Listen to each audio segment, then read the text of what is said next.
Good morning. It's wonderful to see you all. Thank you for joining me as I mark the 100th day of my administration. I'd first like to take a moment to thank my staff and the thousands of state workers across Oregon who have been part of my first 100-day sprint as governor. You serve our communities each day. You put in the nights and weekends and late shifts away from home and family. And I want you to know that I see your sacrifice and I have your back. In government, we often talk a lot about resources. We talk a lot about not having enough money, trained workers, supports. We talk about scarcity and we talk about shortcomings. These are frank conversations that we must have to chart the course to where we're going. But in my first 100 days as your governor, I have seen something else: potential. We have an abundance of people in our state who are willing to try things they've never done before to solve our greatest challenges. Drop what they're doing to help in big ways and small, all because they believe in Oregon's potential. When I was inaugurated 100 days ago, I made it clear to Oregonians that I would wake up every day with a mission to deliver results for them.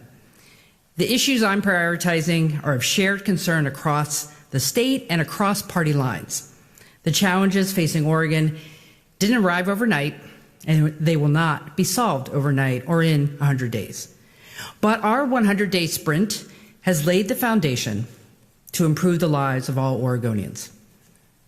To get big things done, we must first believe that they are possible. And in Oregon, we do believe in the possible. I'm here because of a core belief in public service and because I too believe in what is possible and in Oregon's potential. Those who know me know that when I cross something off my to-do list, my focus is already on what's next. For every step we take forward, there are 3 more that emerge, and I'm eager to charge ahead. I've set aggressive goals for our emergency down payment on homelessness, to keep nearly 9,000 people from becoming homeless, move at least 1,200 people into permanent housing, and add at least 600 more shelter beds. We have begun the work to get us to building 36,000 more housing units per year. These goals are necessary and pragmatic and will require daily support and oversight to achieve. And they originate from a place of optimism and possibility. In the coming weeks, funding for my emergency declaration will be distributed with specific targets to reduce unsheltered homelessness in communities across Oregon. It's historic that we are making this kind of significant investment so quickly and with such specific outcomes tied to that funding. We are doing this because a crisis of this scale demands bold action and innovation. And more must be done going forward. The bipartisan Housing Emergency Response Package is a down payment on an investment that Oregonians are owed. But we can't stop there. I'm calling on the legislature to approve at least another $1.3 billion before the session is over. $1 billion in bonding to build and preserve affordable housing, and at least $300 million to continue our work on homelessness and ensure that we do not lose ground at this critical juncture. Likewise, the overlay between behavioral health and housing stability is as clear as day. This is not a conversation about one or the other. It's a conversation about yes, and. We must do both. Oregonians need a stronger, more accessible behavioral health system that meets them where they are and matches them with the appropriate level of care that they need. For those who are already experiencing homelessness, addressing our behavioral health system is complementary to helping them ensure our housing investments go further. To achieve this, we must disrupt the harmful and expensive homelessness to jail to hospital pipeline. We must decrease preventable deaths related to a person's substance abuse or mental health issue, and we have to stabilize and support the behavioral health workforce.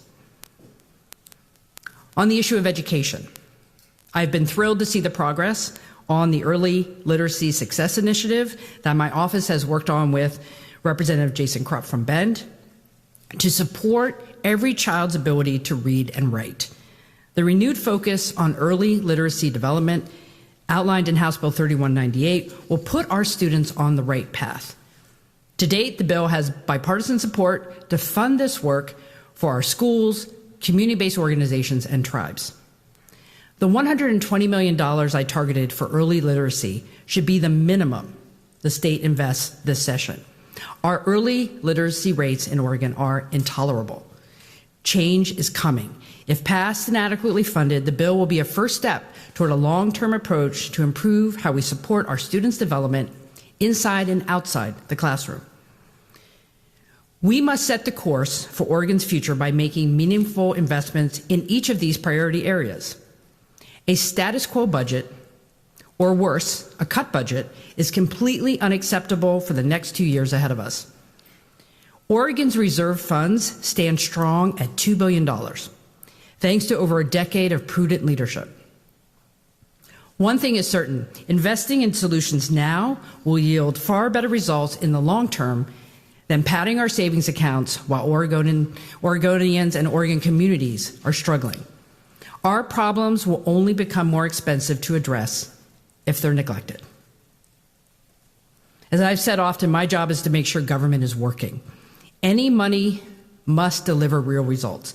We must make sure that every level of government is providing the best possible customer service to Oregonians and operating with accountability and transparency. Since my first week in office, I've set expectations for agency leaders to achieve, and I've convened cabinet meetings to ensure that my team is offering the support and leadership needed to fulfill these shared goals. Our potential as a state not only relies on the right policies, processes, and values, but it also relies on people. Government must be responsive to the needs of the public, and that requires also listening to the needs of our own workforce. If you work in state government or are considering a career with the state, hear me loud and clear. We are committed to your success and grateful for your willingness to serve your state. At 100 days, I'm reaffirming the commitments I made on day one: to listen, to dig into the details, to develop solutions together, and to advocate for better results at every level of government. Although I'm only at the beginning of my One Oregon listening tour, the direct conversations I've had with Oregonians across the state have inspired me to deliver on these promises. My team and I have visited 6 counties thus far. I've met with families in Yoncalla, educators in Vernonia, students in Philomath, who wake up with the same goal to make things better in their communities. I've heard from behavioral health providers in places like Newport and housing providers in Dallas who have dedicated their lives to helping their most vulnerable neighbors in their time of greatest need. And I've heard from them about how state government can be genuine and can be an effective partner. People are sharing what works and what doesn't, and Oregonians have surprised me with their openness and commitment to look forward and not backward. And the conversations I've had with Oregonians I met in my first 100 days have been by far the best part of the job. I take these stories home with me to enrich and refine our shared vision for the Oregon that we know is possible. So we're just getting started. Thank you for being here today, and I'm happy to take your questions. Governor, just to make it clear, you still want the legislature to find resources. Oh, sorry. Peter Wong, Portland Tribune. Just to make it clear, you still want the legislature to find the resources the way you proposed it with the suspension, the 1% transfer. The legislature's co-chair budget spends less than you propose and doesn't go that route and actually cuts your proposed allocations. Well, we obviously have the co-chairs framework, but as I've said, we have $2 billion in reserves.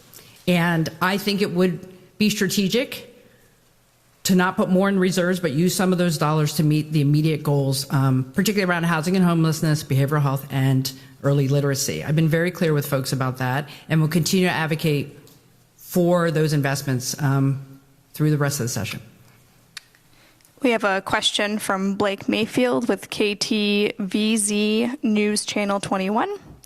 What is your vision for rehousing individuals in Central Oregon? 161 individuals will be rehoused, along with 111 new shelter beds being created from $13.9 million in funding.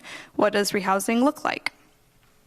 Well, thank you for the question. Central Oregon, as one of the emergency areas in our executive order, put forth a plan that will meet those goals.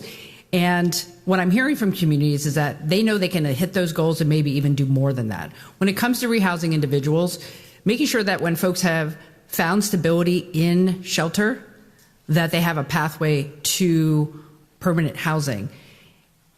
This brings up the other challenge of making sure that housing is there. So I believe that with those numbers, we can rehouse people, but we're going to have to build more housing. And across the state, the further we go into addressing this challenge, it is going to get harder until we also get more housing online. That is why the $1 billion that I'm asking for in bonding, not only for increased affordable housing development around the state, but also preserving existing affordable housing, is very important to meet the goals of rehousing individuals under the emergency order. Hi, Diane with the Statesman Journal. You mentioned the billion that you're urging legislators to address, and $300 million and $120 million towards literacy. You also mentioned your next goal for additional goal for behavioral health. I was just curious if there's specific bills or a number that you were wanting legislators to maybe target or support towards behavioral health specifically. Thank you for the question. We have a couple goals around behavioral health. In my budget, we made sure we maintained the significant level of new investment that was in the current biennium into the next biennium. So that's important to maintain the momentum, to expand capacity and support the workforce.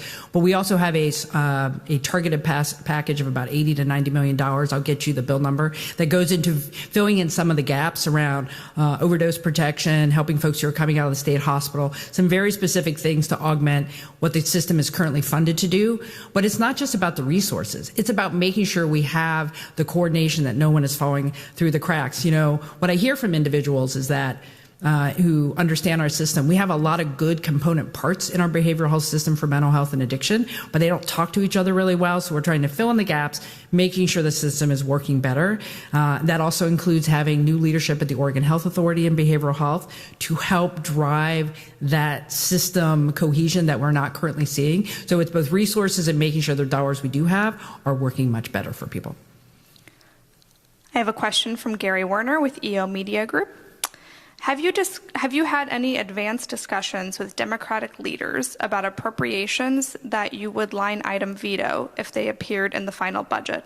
In other words, are you giving them a heads up of spending that you would remove if it gets to your desk? Thank you for the question, Gary. No, we're not. I mean, I'm in a yes stage, right? This is what we need, painting the picture of how these resources could be used to solve problems. We're not in any point where I don't suspect I'll get to that point until after a bunch of bills are on my desk at the end of session. So. Hey, Governor. Dirk Vanderhart, OPB. I just want to be clear. You've talked about foregoing a payment to the rainy day fund. What other things are on the table? Are you talking about pulling from the rainy day fund? Are you talking about snatching back money from the kicker? There's a lot of different things you all could do depending on what happens May 17th to try to get the money you're talking about. So help me understand the full suite of options there. And two, Colt Gill's telling school districts not to plan for state money for summer school because the legislature has punted on that issue. So what is your response to that? Is there any way to sort of hurry up the money, or is that just a done deal at this point? Well, let's talk about how to get a balanced budget by the end of session for the next biennium. I've been very clear. I think not putting more money into the reserves, particularly the rainy day fund, is the way to find the additional resources, upwards of $600 million, not only from the diversion that would happen this biennium, but next biennium that would not go into the rainy day fund. Again, we have $2 billion in reserves. I feel confident that's a good number. And so why put more money there when we have immediate needs now? So I'm shooting for hopefully $600 million that can be reallocated on top of the co-chair's budget for the investments that are a priority.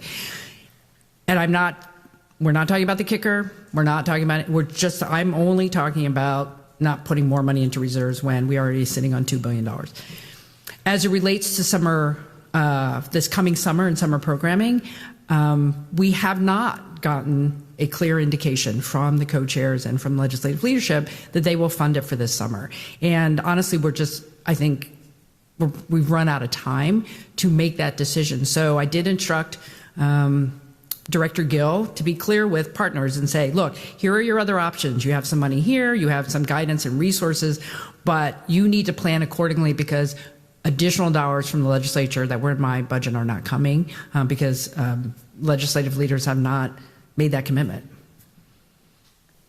I have a question here from Kevin McNamara with KTVL News 10.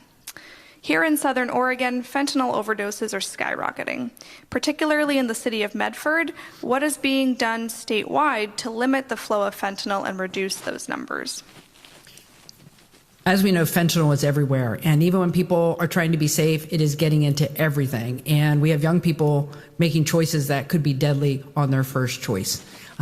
So we need to do more on education, particularly for our younger folks. As it relates to fighting the amount of fentanyl that's on the street, making sure on my end that we have more police officers getting through the pipeline to be those first line of defense to go after folks who are selling on the streets and who are manufacturing, working with our federal partners to make sure we have enough resources to stop the flow. The reality is on the I-5 corridor, it's very difficult. That being said, we have to reduce the amount of fentanyl in communities, and that will take a local, state, and federal partnership to do, and I've started to have those conversations, but it's not going to be easy. So in the meantime, making sure that we prevent use that could kill people on the first try, plus making sure supporting some of the things that are in the legislature right now, like the fentanyl test strips, more access to Narcan. Those are the things that in the short term we have to do to keep people safe. Joe Ranieri with KGW-TV. Now, you asked the lawmakers earlier in the year for $7 million to clear up the backlog at the police academy. How much will that money help the academy going forward? Thank you for the question. So in the budget, we at the time put in the budget what we thought would get us to the maximum number of classes that we can have in the next biennium. We have a new director at the Department of Safety Standards and Training who has said we might be able to figure out a swing shift to add additional classes that could get us through the backlog. So that's why I'm asking for an additional set of dollars. It could be as much as $6 million. We're still working on the analysis. But my job is to help. If we have an agency director who's working with his team saying we could do something different to get a few more folks through, we're going to do that. And I need the support of the legislature to pay for it. Hi, Governor. Jake Thomas, Lund Report. I have a two-parter. You mentioned that $1.3 billion for homelessness. Does that include money for behavioral health services? And also want to you mentioned having a stronger, more accessible behavioral health system. And I just wanted to get some details from you about what does that look like? How are you specifically going to do that? Great. So on the 1.3, $1 billion of that is related to bonding, both general obligation bonding and lottery bonding. The bulk of that is for LIFT, which is our premier affordable housing program that works in communities to build more affordable housing around the state. There's money in there for permanent supportive housing, also money to preserve existing affordable housing and lottery bonds. We have currently affordable housing that could be coming offline, so we want to maintain it, improve it, keep it there. We don't want to lose any affordable housing. So that's the $1 billion in bonding.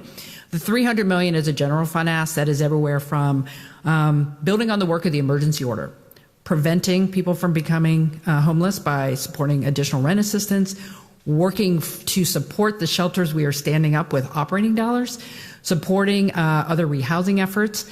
It also includes home ownership. We have to continue to move the entire housing spectrum forward. So there's a down payment program in there as well. My message to legislators are, the $200 million that we did early in session was really a down payment. We must do the rest.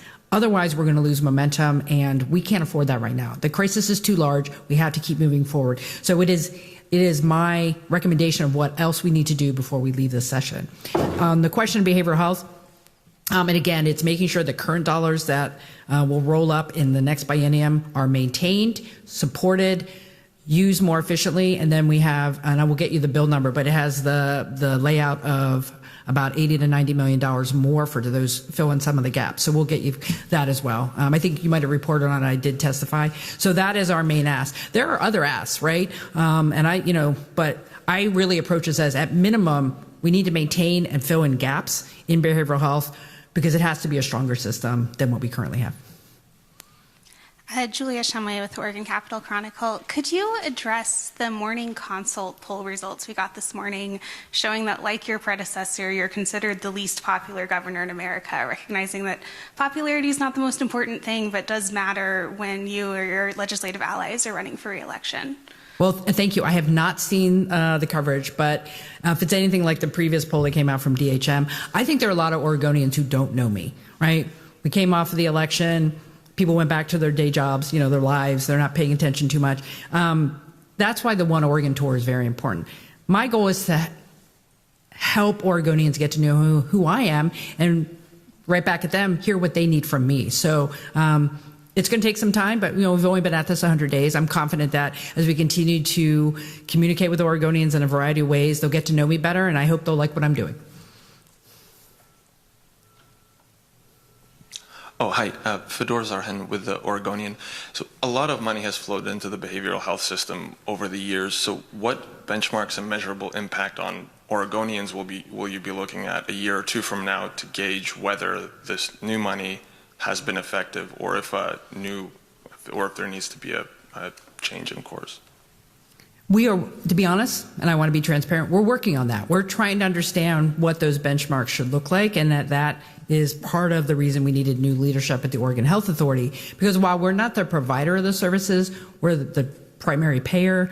We're the ones who want to make sure standards and outcomes are being met. So we're working on that.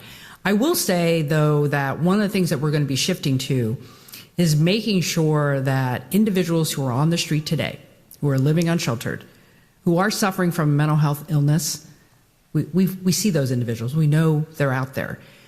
Let's focus there. Let's make sure those folks can get stable and shelter, get to their services. I think we have to start somewhere, and for me, it's those folks who are on the street right now who are clearly ill, who need help.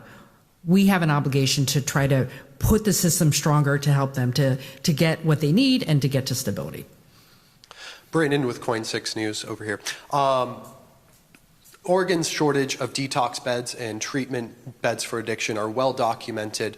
You've talked about the maintaining of funding. I think the bill that you're referring to dedicates only $15 million to treatment and detox beds. What makes you confident that's enough to dig Oregon out of this hole? Well, I think we have a lot of resources in the system right now. If you recall, this current biennium, significant new investments in the 21-23 biennium that we haven't fully realized their potential. So making sure that those dollars carry forward, particularly around capacity for residential beds, for people who need step-down services, subacute services, also crisis stabilization centers. When I was out in St. Helens, talking to providers there who are trying to stand up a stabilization center right there in St. Helens, we have a lot of work to do there. I want to make sure the resources that are rolling up are used better. They were set out there to increase capacity, and honestly, we're not where we need to be. That's why I'm focusing there. And the smaller package that we have fills in some of the gaps that we know didn't get covered, but all of it has to work together if we're really going to provide additional capacity, which is the end of the day what we want, right? When people need help, they have a place to go. And we don't have enough medical detox. We don't have enough crisis stabilization. We don't have step-down beds.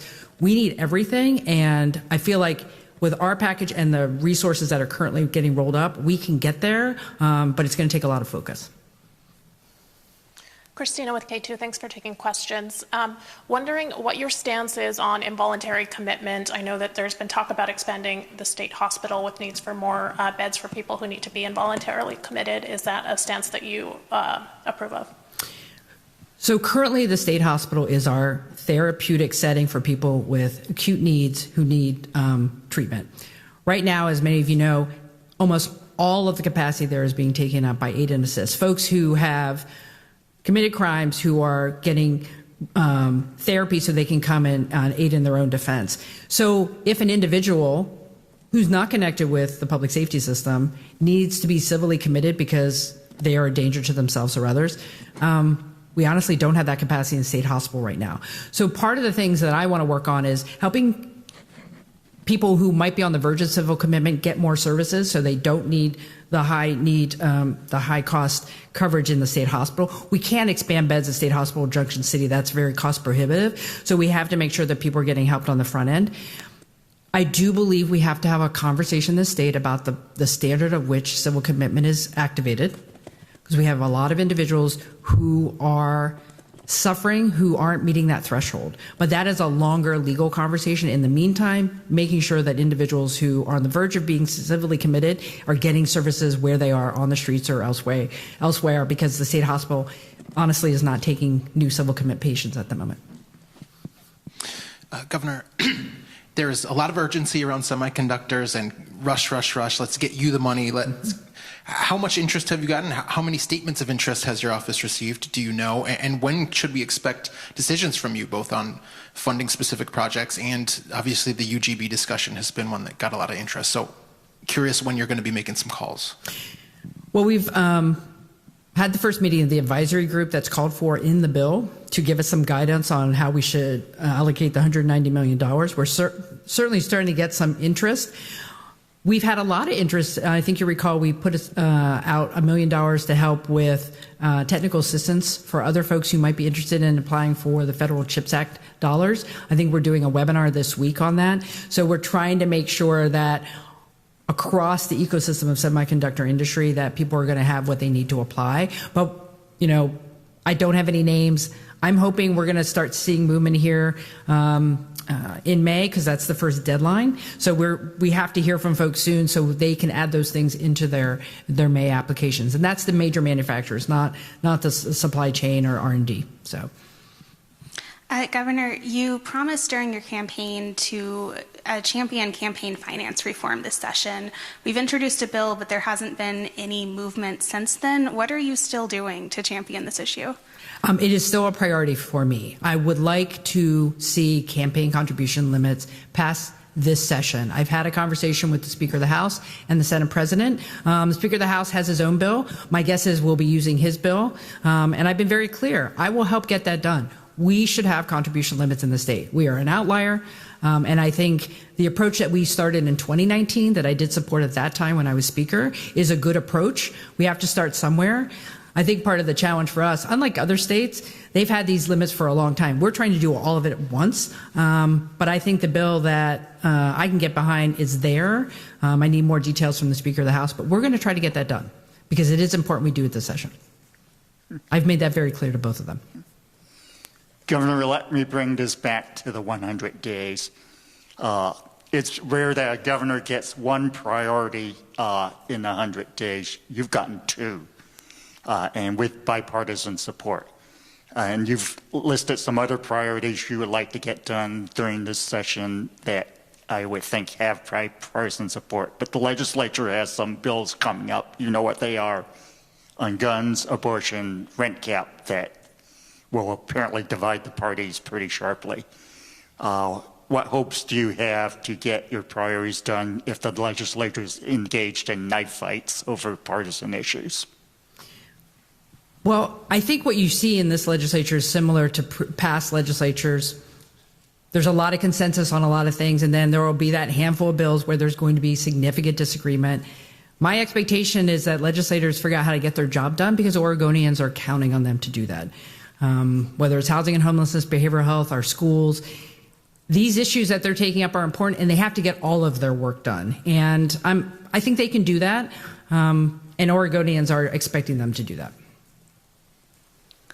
I have a question from Gary Warner with EO Media Group. Are you aware of and in communication with state and federal health officials about the ongoing shortage of the Adderall medication for ADHD? It's an area that has fueled overdoses as people who cannot get their legitimate prescriptions filled look for alternatives, and that includes fake pills that are sold on the street laced with fentanyl. What are officials telling you about getting this shortage fixed, which is approaching 10 months?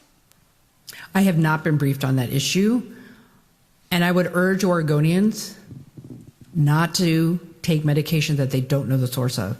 The fentanyl presence in so many drugs right now is deadly. But we'll look into the question, Gary. I have not heard of that, only just anecdotally and what I've read in the paper that it was an issue, but I have not had a conversation with the Oregon Health Authority about it. Governor, just to follow up on the expanding this state's behavioral health system or access to it. I'm wondering if you are concerned or have had conversations about like NIMBYism or people who just don't want, these facilities in their neighborhoods, if that's a concern at all, if that's going to like stymie access, expanding access to the behavioral health system. I hope not. I know in the past we've had issues of siting of residential facilities, but I was just in Dallas last week. I was visiting Polk County, and I did a little bit of touring with Polk Community Development Corporation. They showed me a new some veterans apartments that they're building, and literally right on the other side was a set of apartments for folks in recovery. And I asked, I said, "Were there any issues?" Like, no, we didn't have any issues because we're trusted in the community. We're doing the work. People understand that people need other, various housing options. So I'm optimistic if we do the work right, that we can site places that have, people need a place to go. And I think people have an understanding that people are hurting. And so hopefully we won't see a lot of that. But I know it's been an issue in the past, but Dallas was very inspiring. They're like, nope, we've built it. It's not an issue. People know we need these types of services. 2 more questions. Lawmakers are considering a couple fixes to Measure 110. One includes giving OHA more authority over the administrative process of that. Do you think that's a sufficient fix to making this process more efficient? I support that bill, and I appreciated Representative Nose's work. He brought a lot of stakeholders together. I do think we need those tools. And like any other ballot measure, there's always, it takes a couple sessions before some of the kinks get worked out. But I do think that administrative oversight from the agency is going to be important for achieving outcomes, for predictability. I think our biggest issue in 110 right now is the reduction in the marijuana revenue that is projected. That will have impact on the system, unfortunately. But I think the bill itself is good, and we should pass it. There are counties, Christina K2, thank you. There are counties in the state that don't have any shelters. Most of those are not included in your emergency order, and they have told me that they would need help with surplus state lands, which is something that's a part of your emergency order. Do you intend to also help those counties with extra state lands that can be used for shelter? Well, we're definitely going to look at that.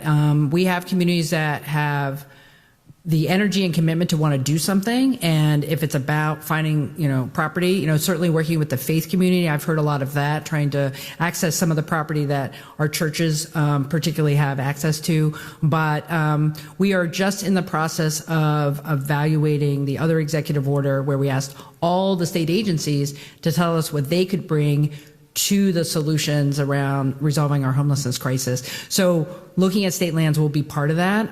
It took them a couple months to get us their information, so it'll take us a little while to evaluate it. But that issue, I think, is something I'm happy to bring up with those communities who need help. Thank you, everyone. Have a great day. Appreciate you being here.